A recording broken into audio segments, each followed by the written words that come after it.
Palavra da Verdade, com Hernandes Dias Lopes. Irmãos amados, vamos então abrir a Palavra de Deus no Evangelho de Cristo, conforme o relato de... Obrigado, pastor. Mateus capítulo 3.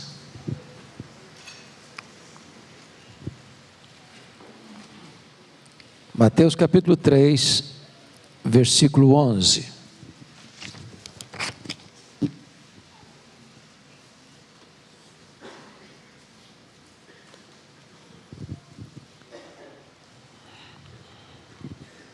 Eu convido toda a igreja para ler comigo esse verso. Vamos juntos? Eu vos batizo com água para arrependimento, mas aquele que vem depois de mim é mais poderoso do que eu, cujas sandálias não sou digno de levar. Ele vos batizará com o Espírito Santo e com fogo. Amém. Eu quero falar hoje, nesta manhã, sobre batismo com fogo. Dr. Edwin Orr, uma das maiores autoridades no mundo sobre a questão do avivamento, esteve no Brasil, percorrendo a nação brasileira, pregando sobre avivamento no centenário da Igreja Presbiteriana do Brasil. E certa feita, ele estava numa cruzada, em praça pública, muita gente ali reunida, e ele fez algo inusitado e muito estranho. Ele chamou 2 pastores ao palanque onde estava preparado para ele pregar. 2 pastores, um aspersionista, que batizava por aspersão, e outro pastor imersionista, que batizava por imersão.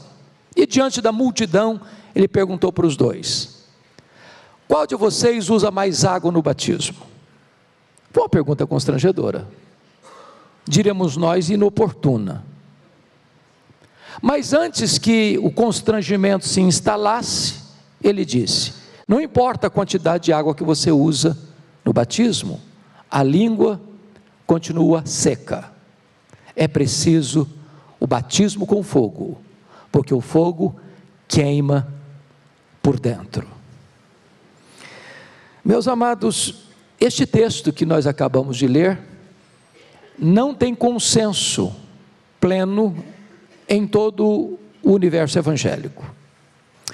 Alguns estudiosos pensam que João Batista está tratando aqui de 2 tipos de batismos diferentes e opostos, um de graça e outro de juízo.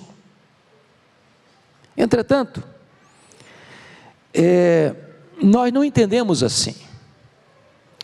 Entendemos que batismo com o Espírito e batismo com fogo são análogos e complementares.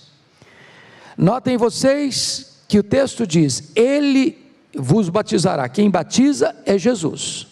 Ele vos batizará com o Espírito e com fogo. Portanto, aqueles que estão recebendo o batismo, e está se referindo àquela multidão que está ali, que haveria de crer, as mesmas pessoas receberiam ambos os batismos. Ele vos batizará com o Espírito Santo e com fogo. Portanto, a mesma pessoa recebe ambos. Então são análogos e complementares.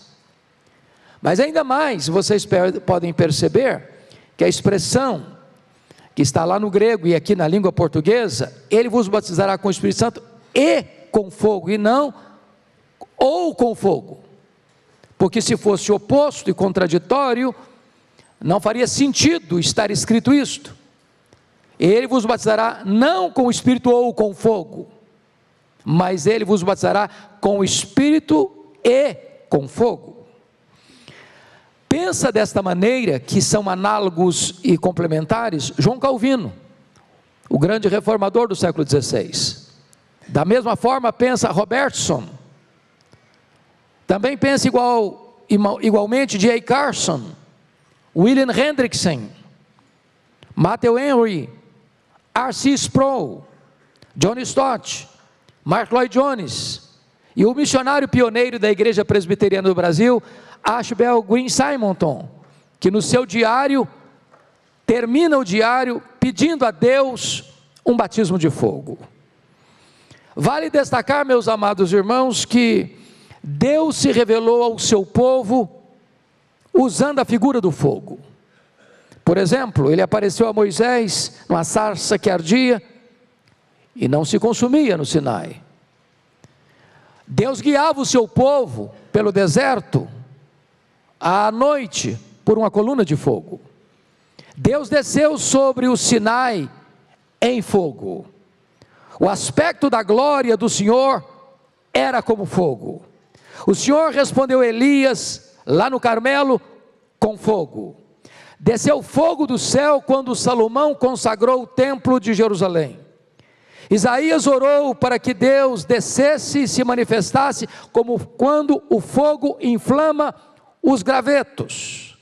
A Bíblia diz que Deus é um muro de fogo ao redor do seu povo. Deus faz dos seus ministros labaredas de fogo. A Bíblia diz que o nosso Deus é fogo, que o seu trono é fogo, que a sua palavra é fogo, que Jesus batiza com fogo, e o Espírito Santo desceu no Pentecostes, línguas como de fogo, pousando uma sobre cada um deles. Então, à luz desta analogia, eu gostaria de pegar este símbolo do Espírito, que o fogo é símbolo do Espírito, para tirar aqui 4 analogias para o nosso enlevo nesta noite. Em primeiro lugar, o fogo ilumina. Você vê em João 8,12, Jesus dizendo: eu sou a luz do mundo, quem me segue não andará em trevas. Aquele que é batizado com fogo não anda em trevas. A sua vida não está na escuridão. Ele não está mais prisioneiro do império das trevas. Ele foi liberto. Ele anda na luz. A vida dele não tem mais nada escondido nas sombras, não tem nada mais empurrado para debaixo do tapete. Ele quer andar na luz, ele anseia pela luz, ele anseia por santidade, ele quer viver na presença de Deus, numa novidade de vida. Em outras palavras, meus amados irmãos, aquele que é batizado com fogo, ele não segue a Jesus de longe, ele não se esgueira nas sombras do pecado para se acomodar e se esconder da presença do Deus eterno. Mas em segundo lugar, queria que vocês olhassem comigo de forma muito breve, na primeira carta de João, capítulo 1, versículo de número 6, porque aí há uma outra coisa que eu quero destacar. Está escrito assim: se dissermos que mantemos comunhão com Ele e andarmos nas trevas, mentimos e não praticamos a verdade. Se batismo com fogo trata de iluminação, que quem anda na luz está iluminado, essa pessoa tem comunhão com Deus. Não é possível ser batizado com fogo e não ansiar viver na presença de Deus, desejar Deus, ter comunhão com Deus, ter fome de Deus, ter sede de Deus ser a maior atração e anseio e anelo da sua alma, porque está escrito aqui, que se você tem comunhão com Deus, você anda na luz e não nas trevas. A grande pergunta é o que dá prazer ao nosso coração. Quem é o amado da nossa alma? A quem desejamos mais do que o ar que respiramos? Quem é absolutamente necessário para nós? É essa presença de Deus. Quem é batizado com fogo tem comunhão com Deus. Mas veja você, ainda nesse texto, agora no versículo 7, porque há algo aí que merece ser destacado. Se porém andarmos na luz, como Ele está na luz, mantemos comunhão uns com os outros, e o sangue de Jesus, seu Filho, nos purifica de todo pecado. Quem é batizado com fogo, não apenas anda na luz, não apenas tem comunhão com seus irmãos, mas quem anda na luz, tem comunhão uns com os outros. Meus irmãos, um dos grandes entraves para o avivamento, uma das grandes barreiras que retém as chuvas do avivamento, são relacionamentos estremecidos, na igreja: mágoas, ressentimentos, amarguras, ranços, divisões, intrigas, partidos, querelas, disputas. Um dos pregadores mais conhecidos do Brasil, percorrendo a nação brasileira há algumas décadas, disse que o pecado que ele mais encontrou na igreja evangélica brasileira foi o pecado da mágoa. As pessoas se reúnem no mesmo santuário, as pessoas cantam no mesmo coral, no mesmo conjunto, se assentam ao redor da mesma ceia do Senhor, mas tem pendências, tem feridas, tem coisas que precisam ser corrigidas, acertadas, precisam se reconciliar. Eu estive em São Paulo certa feita, pastor Erival, e me hospedei na casa de um pastor. Eu ia pregar na igreja que ele era pastor. Ele era um grande evangelista, e ele estava muito frustrado, porque ele estava ali já há 2 anos, e não tinha visto conversões ainda, e conversávamos aquela noite, orando sobre isso. Isso era 1993, e naquele dia nós fomos para a igreja, e eu preguei esse sermão em 1993, e nunca mais preguei, estou pregando hoje de novo.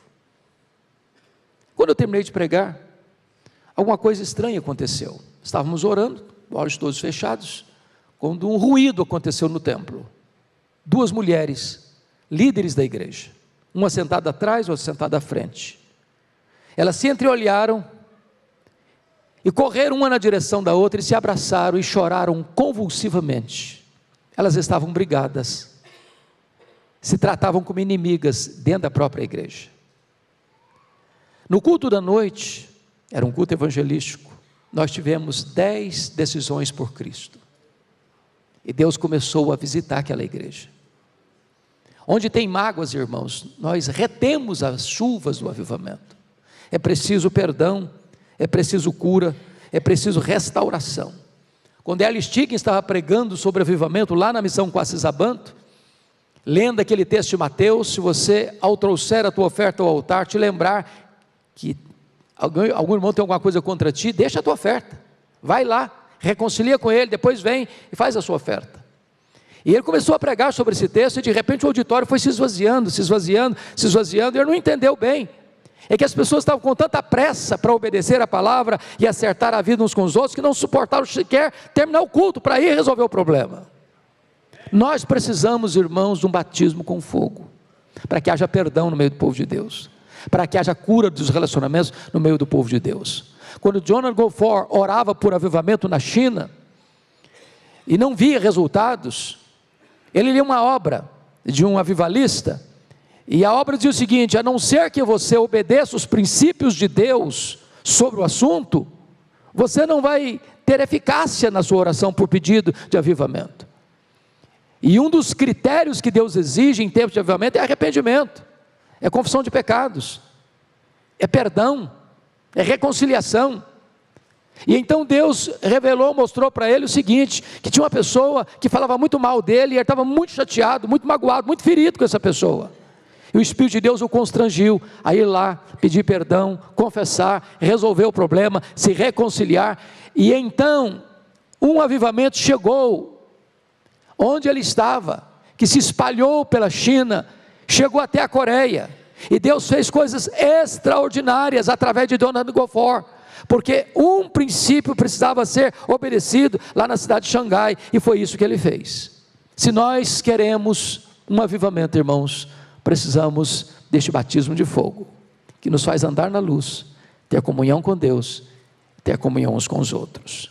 Mas me permita pegar o símbolo do fogo e pensar numa outra ideia. O fogo não só ilumina, o fogo purifica. Fogo purifica. E quando você olha, às vezes a sua vida, a minha vida, a nossa vida, pode estar parecendo muito mais um poço de Isaac. Isaac cavava os poços, ali tinha água boa, mas vinham os filisteus e entupiam esses poços, jogavam entulho nesses poços, e a água não jorrava.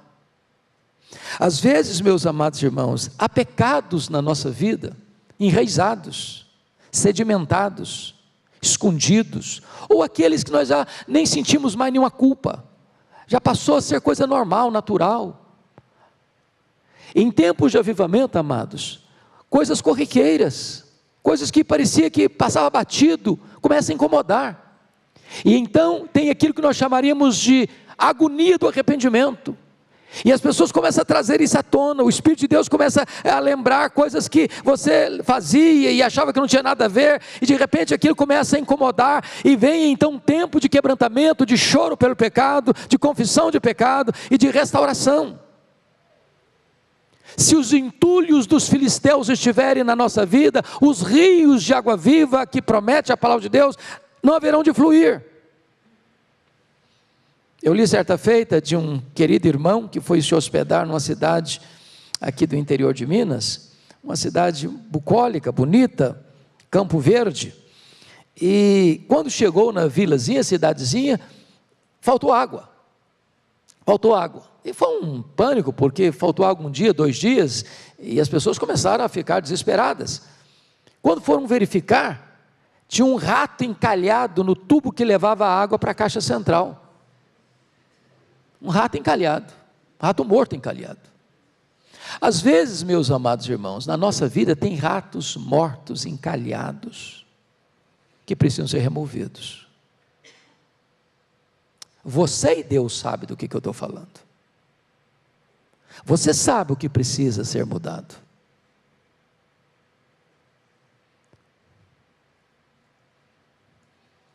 E esta igreja conclama-nos neste dia, não é para ser um dia a mais, é para fazermos uma revisão daquilo que precisa ser tirado, como aconteceu lá com Jacó. Deus disse: ó Jacó, você vai subir para Betel, eu vou te dar uma chance. Ele estava numa situação dramática, a ponto de a família dele sofrer uma chacina, e Deus disse: sobe para Betel, mas você vai largar os ídolos para trás, você vai tirar as roupas sujas e largá-las, você vai limpar as suas mãos. É preciso purificação, queridos. Antes de Naamã ser curado da sua lepra, Eliseu disse: você tem que tirar essa armadura, porque você está escondendo a sua lepra atrás dessa armadura. Você tem que mostrar para todo mundo quem é você. Se você não tirar a armadura e não mergulhar no Jordão, não tem esperança para você, não tem libertação para você, não tem perdão para você, não tem purificação para você. O que é que Eliseu está mandando? É preciso que o pecado venha à tona, para que ele seja confessado e abandonado, e o fogo do Espírito Santo purifica, meus amados irmãos. A ordem que Deus deu a Josué foi esta: santificai-vos, porque amanhã o Senhor fará maravilhas no meio de vós. A ordem de Deus para você e para mim nesta manhã é: sonda-me, ó Deus, sonda-me, ó Deus, vê se há em mim algum caminho mau, e guia-me pelo caminho eterno. Mas, amados irmãos, me permita uma terceira figura aqui do fogo, e ele vos batizará com Espírito Santo e com fogo. O fogo não só ilumina, o fogo não só purifica, mas em terceiro lugar, o fogo aquece. O fogo aquece. Meus amados, cristianismo não é verdade no gelo, é verdade em fogo. A igreja não é uma barra de gelo para conservar a verdade. A igreja é uma fogueira acesa para resplandecer a glória de Deus. Nós precisamos desse aquecimento. Nós precisamos desse poder. Eu fico lembrando, presbítero Gerrentes, da história lá do Eliseu. Deus usou Eliseu para orar por uma mulher que era rica, mas não tinha filhos.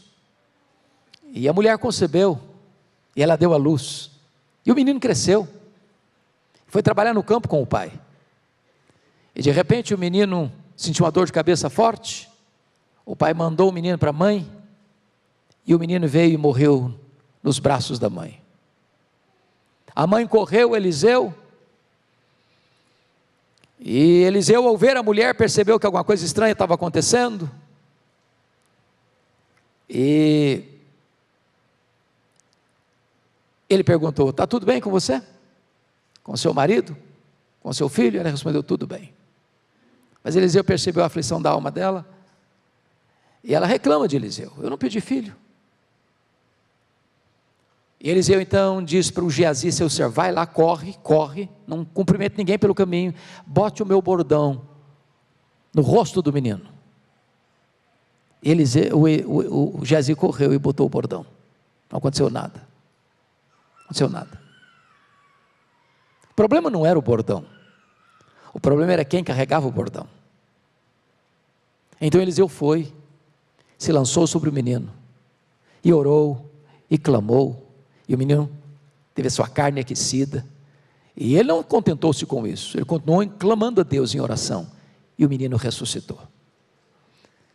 Se nós quisermos ver os meninos mortos ressuscitando, mortos espiritualmente, nós precisamos desse calor do Espírito Santo, desse fogo do Espírito Santo, dessa virtude do Espírito Santo de Deus. Eu fico olhando a história do Elias. Elias foi aquele homem que orava e os céus se fechavam. Elias orava e o menino morto ressuscita. Elias orava e o fogo descia. Elias orava e as chuvas torrenciais caíam. E então a viúva de Sarepta disse acerca dele: agora eu sei que tu és homem de Deus, e que a palavra do Senhor na tua boca é verdade. Oh, amados irmãos, às vezes nós proferimos a palavra de Deus, mas não há virtude, mas não há poder. Nós precisamos desse poder, porque uma coisa é proferir a palavra de Deus, outra coisa é ser boca de Deus. Jeremias 15:19 diz assim: se tu te arrependeres, eu te farei voltar e estarás na minha presença, se apartares o precioso do vil, serás a minha boca. Precisamos dessa unção, queridos, porque quando abrirmos a boca, flua a palavra de Deus com grande graça e poder. É por isso que o nosso irmão Mark Lloyd Jones vai dizer que pregação é lógica em fogo, que brota de um homem que está em fogo. É por isso que John Wesley dizia para os seus alunos: meus filhos, ponha fogo no seu sermão, ou ponha o seu sermão no fogo. É por isso que Dwight Lyman Moody, quando perguntado como é que começa um processo de busca de avivamento na igreja, ele respondeu: acenda uma fogueira no púlpito. Porque se o pregador for lenha seca a pegar fogo, até lenha verde vai começar a arder. Nós precisamos desse fogo, queridos. Nós precisamos desse revestimento do fogo do Espírito Santo de Deus. O pedido de profeta Isaías, lá no capítulo 64 do seu livro é: ó, se fendesses os céus e descesses, para inflamar, como o fogo inflama os gravetos. Nós não estamos falando, irmãos, de fogo estranho, de fogo fátuo. Não estamos falando de esquisitices. Não estamos falando de novidades no mercado da fé. Não estamos falando de sincretismo religioso. Nós não estamos falando de fogo plástico que o homem fabrica, que tem cor, mas não tem calor.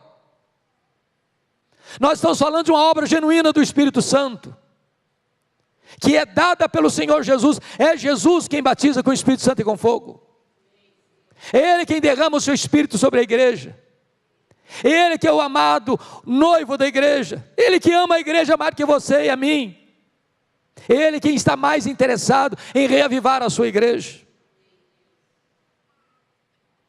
Mas eu quero concluir trazendo a última imagem do fogo. Primeiro, o fogo ilumina. Segundo, o fogo purifica. Terceiro, o fogo aquece. Quarto, o fogo se alastra.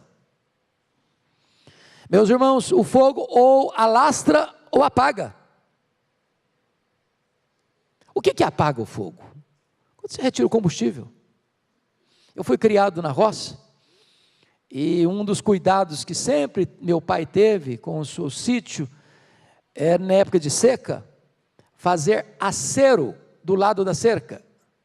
Eu sei que quem nasceu na cidade não sabe o que é isso. O que é o seguinte: você tem a cerca com os mourões, com arame no meio, para o gado não passar de um lugar para o outro, não invadir a propriedade alheia. Então você limpa alguns metros, tirando todo o mato, todo o capim seco, qualquer coisa. Então o fogo vem de lá para cá com toda a fúria. Quando chega aqui perto da cerca, tem um acero, ele não vai entrar, ele não vai passar. Às vezes, irmãos, o fogo do Espírito está vindo, operando maravilhas. Quando chega perto da nossa vida, tem um acero. Tem um acero. Ele não chega. Ele não encontra combustível em nós. Ele não encontra fome em nós de Deus, sede de Deus. Pastor Hélio Stig disse uma coisa que marcou muito a minha vida um dia. Ele disse assim: às vezes o Espírito Santo está procurando uma igreja para trazer um avivamento. Mas se esta igreja não está preparada, se essa igreja não está querendo, se essa igreja não acredita, ele vai para frente, vai procurar uma outra igreja que quer, que esteja preparada. Está lá no livro de Cantares, algo interessantíssimo, capítulo 5, no versículo 5, versículo 3 a 5, quando o amado bate a porta da sua amada, abre, e ela responde para ele: não, eu já despi minha túnica, hei de vesti-la outra vez, já lavei os pés, tornarei a sujá-los. Não, agora não, agora é tarde, agora eu estou indisponível, agora eu não quero, agora eu estou cansada, agora eu vou dormir, agora eu já me lavei, agora não. E quando ela percebe o que fez, e se arrepende do que fez, e vai abrir a porta, o seu amado já foi embora. Ela sai a procurá-lo, e é espancada, ela perde a oportunidade.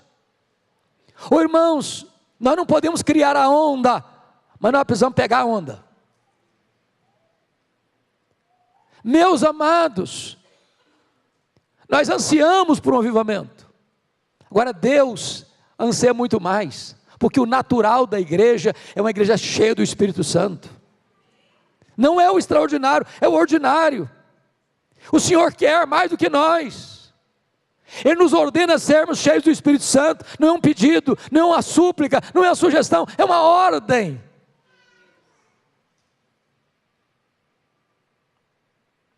Eu pergunto a você: o que espalha o fogo? O que espalha o fogo é o vento.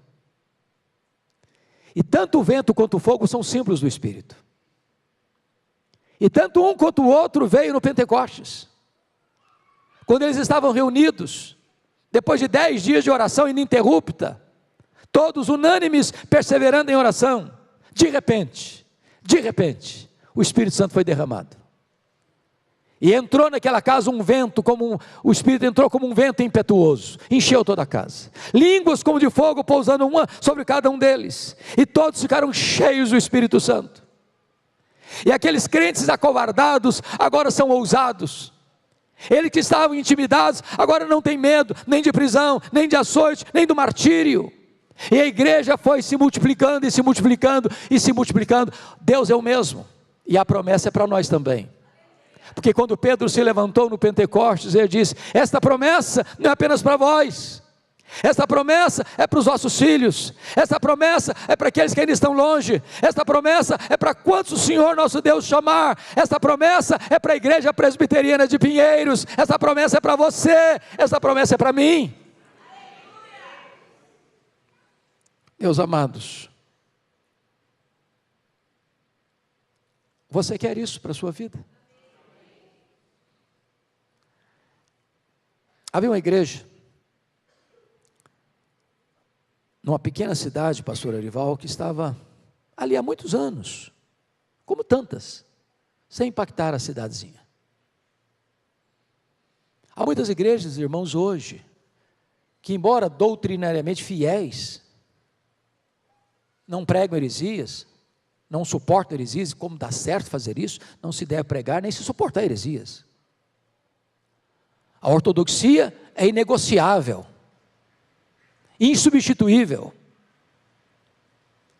mas ortodoxia morta mata,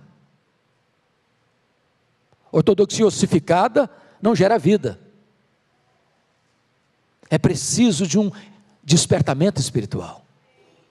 Então essa igrejinha estava lá há anos, sem impactar a cidadezinha. Aí um dia, pasmem vocês, o templo desta igreja pegou fogo, literalmente. Começou a arder em chamas. E os vizinhos acordaram assustados. E cada um se mobilizou para apagar o fogo. E de repente um vizinho da igreja, que morava do lado da igreja, era ateu, nunca entrou na igreja. Ele também nunca foi convidado. E o vizinho também pegou baldes e está lá, jogando baldes d'água para apagar o fogo, o incêndio. A zeladora da igreja, ao olhá-lo e reconhecê-lo, disse: mas o senhor aqui, é a primeira vez que eu vejo o senhor na nossa igreja. Ele respondeu: mas também é a primeira vez que essa igreja pega fogo.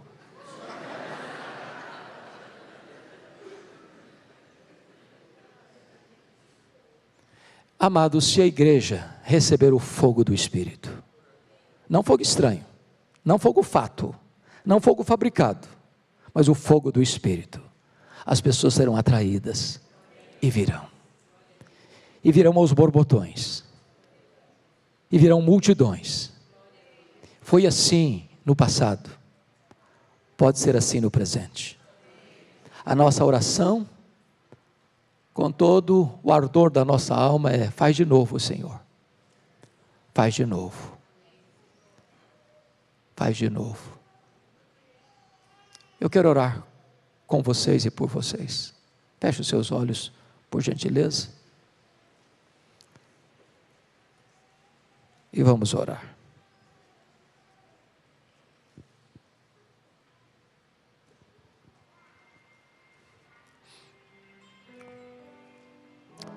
Deus está neste lugar.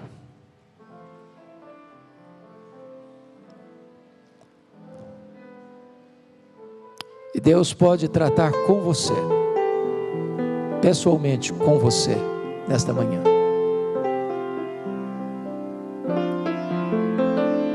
Para que você ande na luz,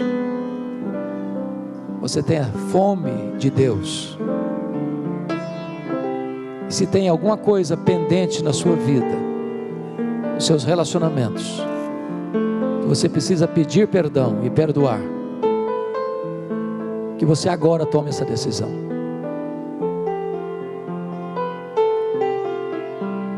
Se tem coisas na sua vida que precisam ser tratadas, confessadas, abandonadas, pecados, hábitos, vícios,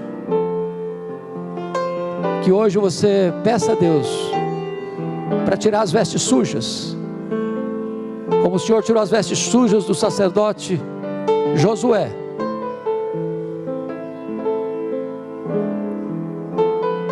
Se o seu coração hoje está morno, apático, talvez frio, hoje você pode pedir para Deus inflamar o seu coração.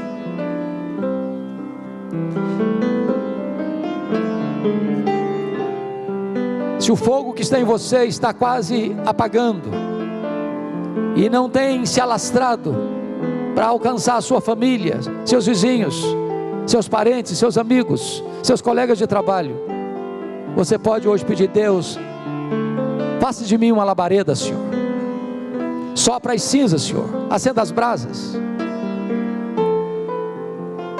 Nós não queremos nada que não venha de Deus, nada, mas queremos tudo quanto Deus tem para nós.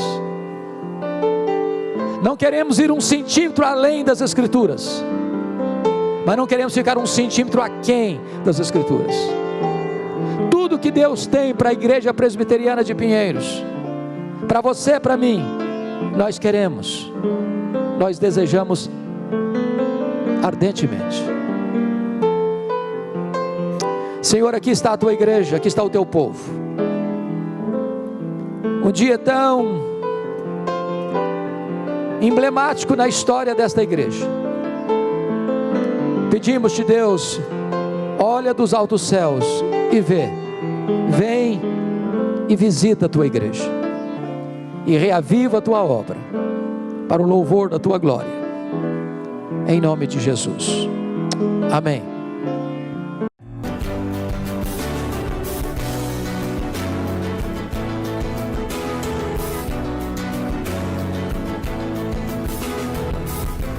Palavra da Verdade, com Hernandes Dias Lopes.